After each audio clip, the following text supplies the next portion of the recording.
everyone, it's Danielle Taylor with Keller Williams Realty here on the beautiful Outer Banks. And today I wanted to give you my top 10 tips for a successful property search here in the Outer Banks. So here we go. So number one tip is find a realtor that you trust. So find someone that you really feel like you can work with and that can advocate on your behalf, especially in a market like this where it's really active and there's a lot of stuff happening. You need feet on the street here that when they call you and tell you, hey, this is a must-have, you trust them to go for it. So that's the first thing. Find a realtor that you trust and work with that realtor. The second most important thing is work with a local lender early in the process. And I say that for a couple of reasons. Local lenders just know how to navigate our market. So there's a good chance that the home you get interested in might have some addendum or bill of sale or things like that that out-of-state and out-of-town lenders just aren't used to working with, which can throw the process off, especially at the very end, which can really be a problem for you. So find someone you know and trust. The second big thing that they can do for you is make sure that we get that appraisal in. We have such a challenge right now with shortage of appraisers and getting those appraisals in on time, so your local lender is going to have the best connections. The third thing that you should do is know your goals. So you've already worked with your lender, you figured out what price point is the most comfortable for you.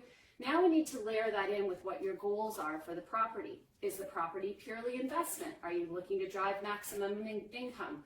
Is the property also a second home? Or is the property primarily a second home? Or ultimately, is the property going to be a primary? All of these things are really important to know so that we pick the right neighborhoods and the right property for you. The fourth thing is learn about the market. Get educated. Understand what's happening in our market. One of the easiest ways to do that is to go ahead and click the link below and subscribe to our monthly market update. That's going to keep you posted on the latest trends and what's happening so that you know a great property when you find it. The fifth thing I want you to do is know your must-haves versus your nice-to-haves. And the reason for that is it's quite likely that at some point in the process you will have to make some compromises on your home. And you need to know what compromises you're okay with and what compromises are just not negotiable.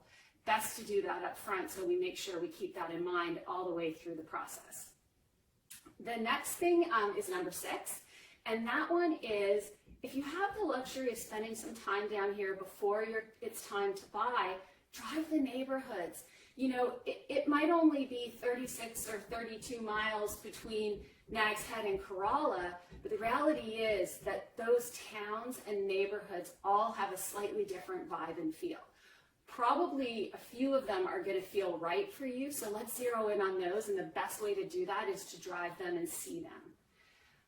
Number 7 is plan ahead. So you know the Outer Banks, you love the area, so you know how busy we get in the summer, and you also know that a lot of the homes that you might be interested in are probably rented. And so what that means is that we can really only get in to see those homes on the turnover day, which typically is a Saturday or a Sunday.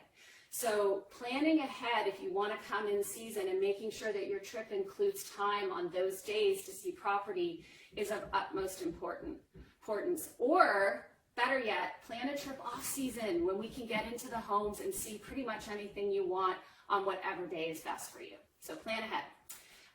Number 8 is understand insurance. So there's probably going to be some insurances that you'll have in the Outer Banks that you're not used to seeing or that you don't have at home. The wind and hail policy, for example, potentially a flood policy.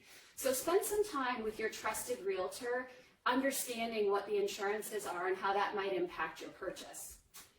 Number 9 is consider talking to your accountant. There can be some really great tax advantages to you owning property in the Outer Banks, and working with your accountant on the process can really help you maximize those.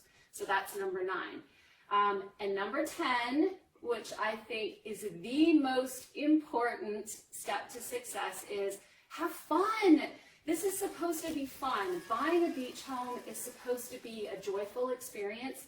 We're here to take the stress. So as much stress as we can take off your plate, we will. Your job is to have fun. So thanks for listening. And if you have any questions and want us to cover any topics, just let us know. Or make sure you remember to subscribe to our newsletter.